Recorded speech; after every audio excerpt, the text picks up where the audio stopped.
ರಾಜ್ಕುಮಾರ್ಗೆ acid ಹಾಕ್ಲಿಕ್ಕೆ ಹೊರಟರು, ರಾಜ್ಕುಮಾರ್ನ ಕೊಲೆ ಮಾಡ್ಲಿಕ್ಕೆ ಹೊರಟು. ಆಗದೇ ಇದ್ದವರು ಬಂಗಾರದ ಮನುಷ್ಯನಿಗೆ ಅಬದ್ಧವನ್ನು ನುಡಿದ್ರು ಪುಟ್ಟಣ್ಣ. ಬಂಗಾರದ ಮನುಷ್ಯ ಏನಾಯ್ತು? ರಾಜ್ಕುಮಾರನ್ನ ಕುಬ್ಜ ಮಾಡಲಿಕ್ಕೆ ಕೊನೆಗೂ ಚಾರಿತ್ರ್ಯ ಹರಣ ಮಾಡಬೇಕು. ಅದಕ್ಕಿರೋ ಏಕೈಕ ಸಾಧ್ಯತೆ ಎಂದರೆ ಚಾರಿತ್ರ್ಯ ಹರಣ. ರಾಜ್ಕುಮಾರ್ ಅವರೊಟ್ಟಿಗೆ ಎಷ್ಟು ಜನ ಅಭಿನಯಿಸಿಲ್ಲ? ಲೀಲಾವತಿ ಒಬ್ಬರೇ ಅಲ್ಲ.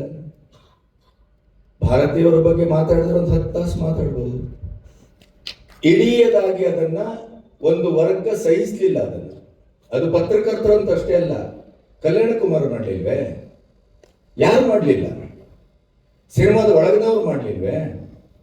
ಭೋಜರಾಜನ ಪಾತ್ರವನ್ನ ಮಾಡಿ ರಾಜ್ಕುಮಾರಕ್ಕಿಂತ ಚೆನ್ನಾಗಿ ನಾನು ಮಾಡಿದೆ ಅಂತ ಹೇಳ್ಕೊಂಡು ತಿರುಗಾಡ್ದವ್ರು ನೋಡಿಲ್ವೇ? ಭಕ್ತ ಕುಂಬಾರ ಇವತ್ತಿನವ್ರಿಗೆ ಯಾರು ಮಾಡ್ಲಿಕ್ಕಾಗಿಲ್ಲ. ಶಿವಣ್ಣ ಮಾಡ್ತೇನೆ ಅಂತ ಹೋದಾಗ ಇದೇ ಸುಬ್ಬಣ್ಣನಂತವ್ರು, ನನ್ನಂತವ್ರು, ಪ್ರೇಮನಾಥ್ ಅಂತವ್ರು ಹೋಗಿ ಪಾರ್ವತಮ್ಮನವರ ಹತ್ರ ಕಟುವಾಗಿ ಹೇಳಿದೆವು, ಅಂತ ಸಿನಿಮಾವನ್ನ ಶಿವಣ್ಣ ಅಲ್ಲ, ಈ ನೆಲದ ಇನ್ಯಾವ ವ್ಯಕ್ತಿಯೂ ಮಾಡಲಾರರು. ಮೊದಲನೇದಾಗಿ ಈಗಷ್ಟೇ ನನ್ನ ಗೆಳೆಯ ರುಕ್ಕೋಜಿ ಅವರು ಮಾತಾಡಿದಾಗ ಅವರು ಮಕರ ಜ್ಯೋತಿ ಮತ್ತು ಲಡ್ಡಿನ ಪ್ರಶ್ನೆಯನ್ನು ಎತ್ತಿದ್ರು. ನಾನು ಅತ್ಯಂತ ಕಟುವಾಗಬಹುದು ಕೆಲವರಿಗೆ, ಆದರೆ ನಿರ್ದಾಕ್ಷಿಣ್ಯವಾಗಿ ಹೇಳ್ಬೋದು ಅಂತಾದರೆ ನಮ್ಮ ನಂಬಿಕೆಯ ಮಕರ ಜ್ಯೋತಿಯ ಅಸಲಿಯತ್ತು ಬಯಲಾಗಬಹುದು. ನಾವು ನಂಬಿ ತಿನ್ನುವ ಲಾಡಿನ ಮೂಲ ಧಾತು ಬದಲಾಗಬಹುದು, ಆದರೆ ರಾಜ್ಕುಮಾರ್ರ ಬದುಕಿನ ಸಂವೇದನೆ ಮತ್ತು ಅದರ ಶಿಸ್ತು, ಅದರ ಸರಳತೆ ಅದು ಯಾವತ್ತೂ ಬದಲಾಗಲಿಕ್ಕೆ ಸಾಧ್ಯ ಇಲ್ಲ. ನಾನೊಂದು 10 ವರ್ಷ ಒಡನಾಟ ಮಾಡಿದಾಗ ರಾಜ್ಕುಮಾರ್ ಎಂಥವ್ರು ಅಂತ ನೀವು ಭಾವಿಸುತ್ತಿದ್ರೆ, ಒಬ್ಬ ವ್ಯಕ್ತಿಯ ಅನುಪಸ್ಥಿತಿಯಲ್ಲಿ ರಾಜ್ಕುಮಾರ್ ಅವರು ಒಂದು ಅಪಭ್ರಂಶವನ್ನ ಮಾತಾಡಿದ್ದನ್ನ ಈ ಕಿವಿಗಳು ಯಾವತ್ತೂ ಕೇಳಿಲ್ಲ. ಅದು ರಾಜ್ಕುಮಾರ್. ಕಾಲಗಂಟಿನ ಆಪರೇಷನ್ ಆಗಿ ನಡೆಯಬಾರದು ಅಂತ ಹೇಳಿದ್ರು. ನಮ್ಮಂತ ಹುಲುಮಾನವರು ಹೋದ್ರು ಕೂಡ ಅವರ ಮನೆಯ ಎದುರು ಬಂದು ಆ ಮರದ ಅಡಿಯಲ್ಲಿ ಇದ್ದಂಥ ಗಣಪತಿ ದೇವಸ್ಥಾನದ ಎದುರು ನಿಂತು ಬೀಳ್ಕೊಡದೇ ಇದ್ರೆ ಅದು ರಾಜ್ಕುಮಾರ್ ಅಲ್ಲ.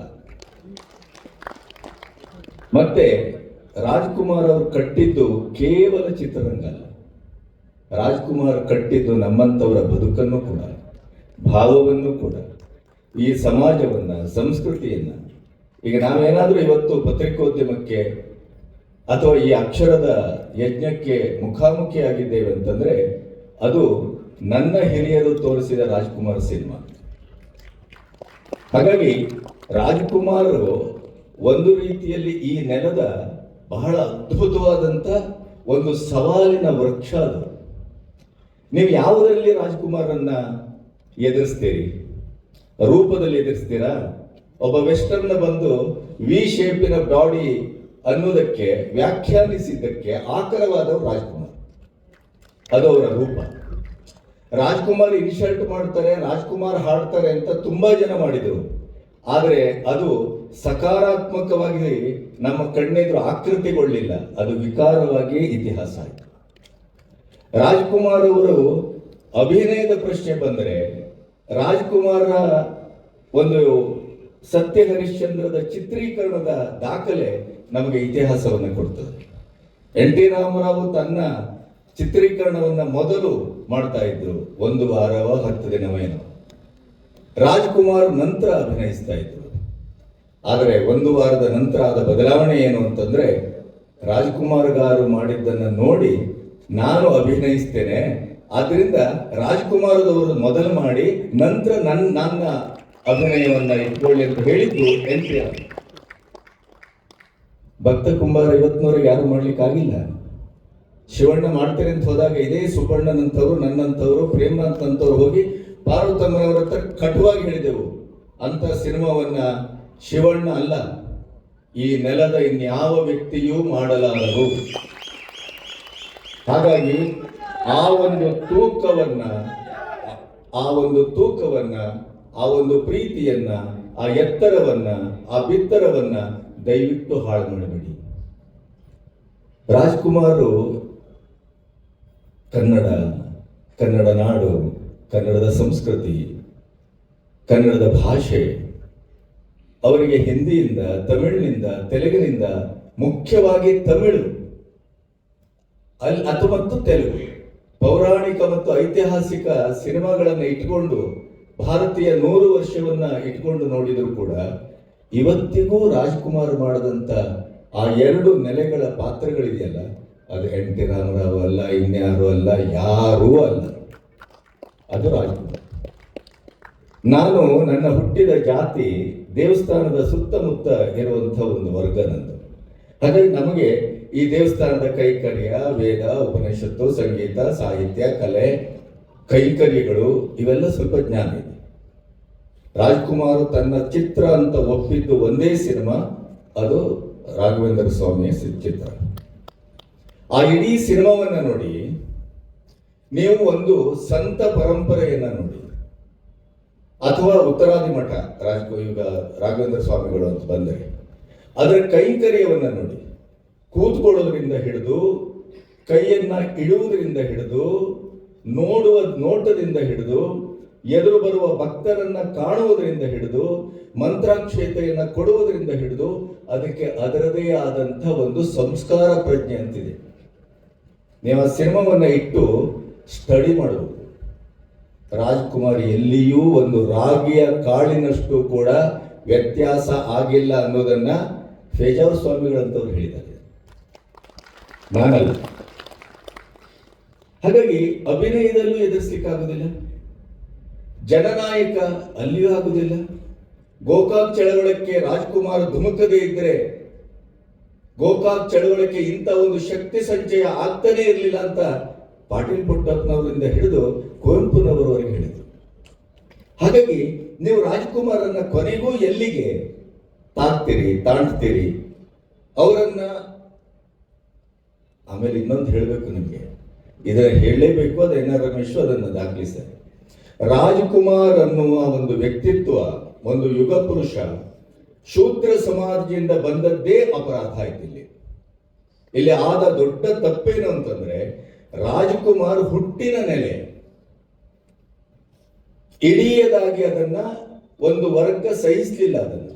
ಅದು ಪತ್ರಕರ್ತರು ಅಂತ ಅಷ್ಟೇ ಅಲ್ಲ, ಕಲ್ಯಾಣ ಕುಮಾರ್ ಮಾಡಲಿಲ್ವೇ?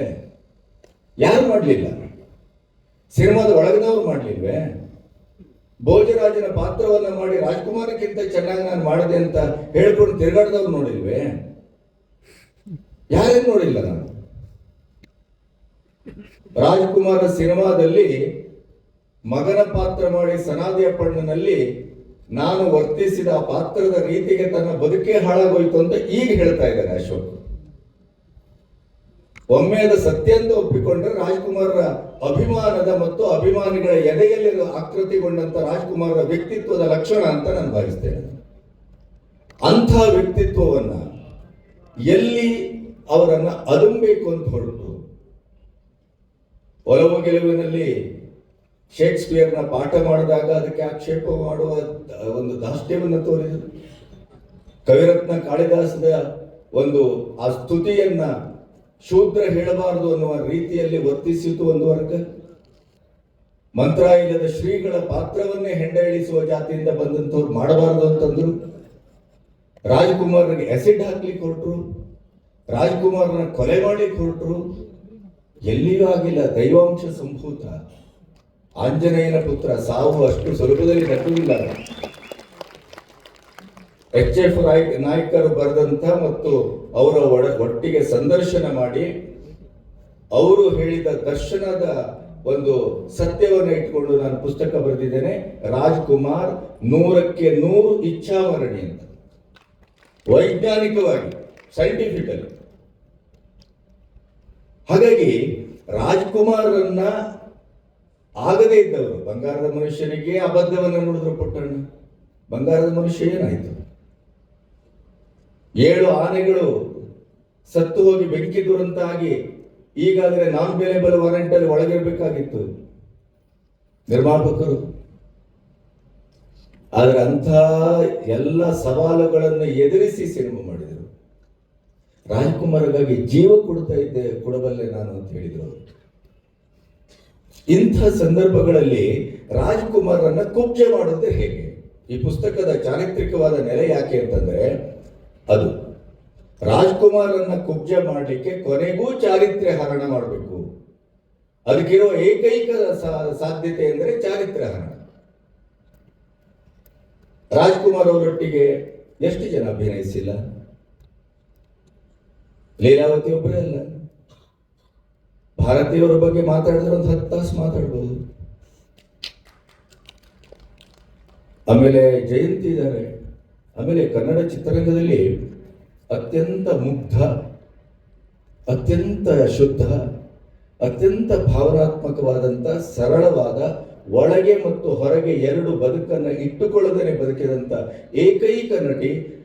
ಹಣಕ್ಕಾಗಿ, ಬದುಕಿಗಾಗಿ, ಆಸ್ತಿಗಾಗಿ ಎಲ್ಲಿಯೂ ಯೋಚನೆ ಮಾಡದೇನೆ ತನ್ನ ದೇಹದಿಂದ ಹಿಡಿದು, ತನ್ನ ರೂಪದಿಂದ ಹಿಡಿದು, ತನ್ನ ಅಭಿನಯದವರೆಗೆ ಎಲ್ಲವನ್ನು ಹಾಸಿ ಬದುಕಿದವರು ಯಾರಾದರೂ ಇದ್ರೆ ಅದು ಜಯಂತಿ ಮಾತ್ರ.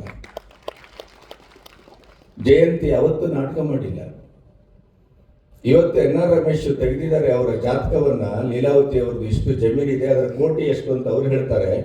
ಇದೇ ವಿಧಾನಸೌಧದಲ್ಲಿ ನಾನು ಐ ವಿಟ್ನೆಸ್ ಇದ್ದೇನೆ. ಇದೇ SM ಕೃಷ್ಣರವರು ಮುಖ್ಯಮಂತ್ರಿ ಆಗಿದ್ದಾಗ ನನಗೇನೂ ಇಲ್ಲ, ನಾನು ಒಂದು ಇದು ಹಾಗೆ ಹೀಗೆ ಅಂತೇಳಿ ಕಣ್ಣೀರು ಹಾಕೊಂಡು ಗೌರ್ಮೆಂಟಿನ ವತಿಯಿಂದ ನನಗೊಂದಿಷ್ಟು ಜಾಗ ಕೊಡಿ ಅಂತ ಕೇಳ್ತಾ ಇದ್ದಂಥವ್ರು ಇದೆ ಲೀಲಮ್ಮ. ಸತ್ತ ಮೇಲೆ ಪುಸ್ತಕ ಯಾಕೆ ತಂದ್ರಿ ಅಂತ ಯಾರೋ ಅಬದ್ಧ ನೋಡಿದ್ರು ಅಂತ ಕೇಳಲ್ಪಟ್ಟೆ.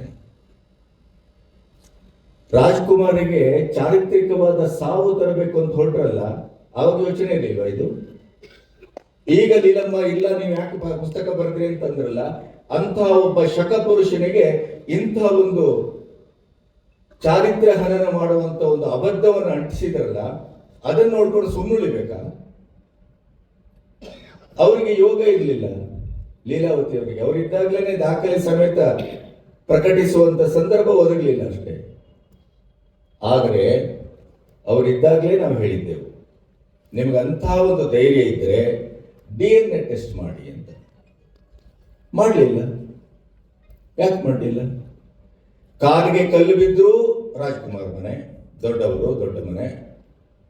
ಅವ್ರ ಮನೆ ಗೇಟ್ ಯಾರಾದ್ರೂ ಮುರಿದ್ರು ಅದಕ್ಕೆ ರಾಜ್ಕುಮಾರ್ ಮನೆ. ಇಂಥ ಒಂದು ಇಡೀದಾದಂಥ ಸುಳ್ಳಿನ ಸರಮಾಲೆಯಲ್ಲಿ ಯಾರಾದರೂ ವ್ಯಕ್ತಿತ್ವವಲ್ಲದ ವ್ಯಕ್ತಿತ್ವವನ್ನು ಇಟ್ಕೊಂಡು ಬದುಕುತ್ತಿದ್ರೆ ಅದು ಲೀಲಮ್ಮ ಅನ್ನೋದನ್ನ ಈ ಪುಸ್ತಕ ಶುದ್ಧಪಡಿಸ್ತದೆ. ಈ ರಾಜ್ಕುಮಾರ್ ಅವರ ಚಾರಿತ್ರ್ಯ ಹರಣಕ್ಕೆ ಹೊರಟಂತ ಒಂದು ವರ್ಗ ಕೊನೆಗೂ ಸೋತು ಇತಿಹಾಸ ಆಯಿತು. ರಾಜ್ಕುಮಾರ್ ಯಾವತ್ತೂ ಕೂಡ ತನಗೆ ಬೇಕು ಅಂತ ಏನನ್ನೂ ಕೇಳಲಿಲ್ಲ, ಏನನ್ನೂ ಪಡೆದುಕೊಳ್ಳಿಲ್ಲ. ಅವರು ಮುತ್ತುರಾಜಾಗಿ ಹೇಗೆ 50ರ ದಶಕದಲ್ಲಿ ಬೇಡರ ಕಣ್ಣಪ್ಪನಾಗಿ ಚಿತ್ರರಂಗಕ್ಕೆ ಪದಾರ್ಪಣೆ ಮಾಡಿದ್ರು, ಅದೇ ಮುತ್ತುರಾಜಾಗಿ ಎಲ್ಲವನ್ನೂ ಕಂಡು, ಎಲ್ಲವನ್ನೂ ಅನುಭವಿಸಿ, ಎಲ್ಲವನ್ನೂ ಕೊಟ್ಟು ಕೊನೆಗೂ ಅವರು ಪ್ರಯಾಣ ಮಾಡಿದ್ದು ಮುತ್ತುರಾಜನಾಗಿ. ಅಂಥ ಮಕ್ಕಳಿದ್ರು ಕೂಡ ಅವರ ಅಂತ್ಯ ಸಂಸ್ಕಾರವನ್ನ ಮಕ್ಕಳಿಗೆ ಮಾಡುವ ಯೋಗ ಸಿಗ್ಲಿಲ್ಲಲ್ಲ. ಆ ಸಂಸ್ಕಾರ ಮಾಡುವಂತ ಯೋಗ ಭಾಗ್ಯ ಕೊನೆಗೂ ಸಿಕ್ಕಿದ್ದು ಅಭಿಮಾನಿಗಳಲ್ಲಿ ದೇವರ ಕಂಡಂತ ರಾಜ್ಕುಮಾರ್ಗೆ. ಅಭಿಮಾನಿಗಳಿಗೆ ರಾಜ್ಕುಮಾರ್ ಅಭಿಮಾನಿಗಳು ಅಂತಂದಾಗ 80ರ ದಶಕದಲ್ಲಿ ಅಭಿಮಾನಿ ಸಂಘದಿಂದ ನಡೆದಂತ ಅಸಂಬದ್ಧವನ್ನು ಬಿಟ್ಬಿಡೋಣ. ಆದರೆ ರಾಜ್ಕುಮಾರ್ ಅಭಿಮಾನಿಗಳು ಅಂತ ಭಾವಿಸುವ ಯಾರೇ ಆದರೂ ಕೂಡ ರಾಜ್ಕುಮಾರ್ಗೆ ಅನ್ಯಾಯ ಮಾಡುವ ಕೆಲಸವನ್ನು ಮಾಡಿಲ್ಲ, ರಾಜ್ಕುಮಾರ್ಗೆ ನೋವು ತರುವ ಕೆಲಸವನ್ನು ಮಾಡಿಲ್ಲ. ಅದಕ್ಕೆ ಇದು ಸಾಕ್ಷಿ. NR ರಮೇಶ್ಗೆ ಇದರಿಂದ ಏನಾಗಬೇಕಾಗಿದೆ? ಅವ್ರು ಮಾಡುವ ಕೆಲಸಗಳು ಅವರನ್ನ ಇನ್ನು 10 ಶತಮಾನ ಕಳೆದರೂ ಅದು ಜೀವಂತವಾಗಿರುತ್ತೆ. ಅವ್ರು ಮಾಡಿದ ಕೆಲಸ ಅಷ್ಟಿದೆ. ನಮ್ಮ ದರಿದ್ರ ರಾಜಕಾರಣ ಅವರಿಗೆ ಸಿಗಬೇಕಾದ ಅರ್ಹತೆ, ಸ್ಥಾನ, ಮಾನ, ಘಂಟಾಘೋಷವಾಗಿ ಒಂದು ಮಾತು ಹೇಳ ನಾನು. ಇಡೀ ಕರ್ನಾಟಕದ ಬಿಜೆಪಿಯಲ್ಲಿ ಇವರ ಎದುರು ನಿಂತು ಮಾತಾಡುವ ಒಬ್ಬ ಯೋಗ್ಯತೆ ಅಂತ ರಮೇಶ್ ಇವತ್ತು ಈ ಪುಸ್ತಕವನ್ನ ಮಾಡಿದ್ದಾರೆ ಅಂತಂದ್ರೆ ಇದೊಂದು ಶುದ್ಧ ಕೃತಿ. ಹಾಗಾಗಿ ರಾಜ್ಕುಮಾರನ್ನ ಯಾರೆಲ್ಲ ಮುಗಿಸ್ಬೇಕು ಅಂತ ಹೊರಟು ಅವರ ಅಂತ್ಯ ಅತ್ಯಂತ ವಿಕಾರವಾಗಿದೆ. ಇದನ್ನೇ ಆಮೇಲೆ ರಾಜ್ಕುಮಾರನ್ನ ಅಸಹ್ಯವಾಗಿ ಅವಮಾನಿಸಲಿಕ್ಕೆ ಹೊರಟವರ ಅಂತ್ಯ ಸಂಸ್ಕಾರಕ್ಕೆ ಸಹಕರಿಸಿದ್ದು ಪಾರ್ವತಮ್ಮ ಅನ್ನೋದನ್ನು ಮರೆಯಬೇಡಿ. ಪಾರ್ವತಮ್ಮ ಇದೇ ರವಿ ಬೆಳಗೆರೆ ಒಂದ್ ಕಡೆ ಬರೀತಾರೆ, ಗೋಕಾಕ್ ಚಳವಳದ ಸಂದರ್ಭದಲ್ಲಿ ಏನ್ ಸರ್ಕಾರ ಗಮನಿಸ್ತಾ ಇಲ್ಲ, ಹೋಗಿ ಬೆಂಕಿ ಹಾಕ್ಬಿಡಿ ಅಂತ ರಾಜ್ಕುಮಾರ್ ಹೇಳಿದ್ರು ಅಂತ. ದೇವರಣೆಗೂ ಹೇಳ್ತೇನೆ ನಾನು, ಇದು ರಾಜ್ಕುಮಾರ ಸ್ವಭಾವ ಅಲ್ಲ, ರಾಜ್ಕುಮಾರ ಸಂವೇದನೆ ಅಲ್ಲ, ರಾಜ್ಕುಮಾರ ಗುಣ ಅಲ್ಲ, ರಾಜ್ಕುಮಾರ ವ್ಯಕ್ತಿತ್ವ ಅಲ್ಲ. ಅಂತ ಮಾತನ್ನ ಅವರ ಬಾಯಿಂದ ಯಾವತ್ತೂ ನಾನು ಕೇಳಿಲ್ಲ. ಅವರಿಗೆ ಅನ್ಯಾಯ ಮಾಡಿದವರನ್ನು ಕೂಡ ಅವರು ಶಪಿಸಲಿಲ್ಲ. ನೆನ್ಬಿಡಿ, ಹೇಗೆ ಬರ್ಲಿಕ್ಕೆ ಸಾಧ್ಯ ಅಂತ ಮಾತು? ಅದು ಒಂದು ಶಬ್ದ, ಅದು ಒಂದು ವಾಕ್ಯ ಸಾಕು, ಇಡೀ ರವಿ ಬೆಳಗೆರೆಯವರ ಪುಸ್ತಕ ಒಂದು ಕಟ್ಟುಕತೆ ಮತ್ತು ಅದು ಪ್ರಚಾರಕ್ಕಾಗಿ ಮಾಡಿದಂಥ ಒಂದು ಪುಸ್ತಕ ಅನ್ನೋದಕ್ಕೆ ಇನ್ಯಾವ ದಾಖಲೆಯೂ ಬೇಡ. ಆದರೆ NR ರಮೇಶ್ ಅವರ ಪುಸ್ತಕದಲ್ಲಿ ಸಂಪೂರ್ಣವಾಗಿ ಅವರ ಪುಸ್ತಕದ ಪೋಸ್ಟ್ ಮಾರ್ಟಮ್ ಮಾಡಿದ್ದಾರೆ, ಸಂಪೂರ್ಣವಾಗಿ ಬೆತ್ತಲಗೊಳಿಸಿದ್ದಾರೆ ಅಂತ. ಅವ್ರದೇ ಬೆತ್ತಲೆ ಜಗತ್ತು ಅಂತ ಎದುರು ಕಾಣುತ್ತೆ, ಆ ರೀತಿಯಲ್ಲಿ ಬೆತ್ತಲಗೊಳಿಸಿದ್ದಾರೆ. ಹಾಗಾಗಿ ರಾಜ್ಕುಮಾರ್ ನಮ್ಮ ಭೂತವೂ ಹೌದು, ಭವಿಷ್ಯವೂ ಹೌದು, ವರ್ತಮಾನವೂ ಹೌದು. ರಾಜ್ಕುಮಾರ್ ಬಗ್ಗೆ ನಾವು ಇಷ್ಟು ಪುಸ್ತಕವನ್ನು ಬೊಗಳೆಯವರು ಬರೆದಿದ್ದಾರೆ, ನಾವು ಬರೆದದ್ದು ಒಂದೇ ಪುಸ್ತಕ. ಆದರೆ ಇದರಲ್ಲಿ ಒಂದು ನೀವು ತಿಳ್ಕೋಬೇಕು, ರಾಜ್ಕುಮಾರ್ ಬಗ್ಗೆ ಪುಸ್ತಕ ಬರೆಯುವ ಹಂಬಲದಿಂದ ನಾವು ಬರೆದಿದ್ದೇವೆ ಹೊರತು ರಾಜ್ಕುಮಾರ್ ಅಪೇಕ್ಷೆ ಅಲ್ಲ.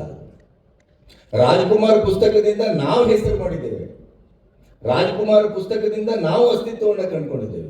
ನೋಡಿ, ಇದು ಜಗತ್ತಿನ ಬಹಳ ದೊಡ್ಡ ವಿಪರ್ಯಾಸ. ತನ್ನ ಅಭಿನಂದನಾ ಸಮಾರಂಭ ಮಾಡಿ, ಅಭಿನಂದನಾ ಸಮಾರಂಭಕ್ಕೊಂದೊಂದು ಪುಸ್ತಕ ತನ್ನಿ, ಪುಸ್ತಕ ತರೋದೇ ಈಗ ದಾಖಲೆ ಹೋಗಿದೆ ಎಷ್ಟೋ ಕಡೆ.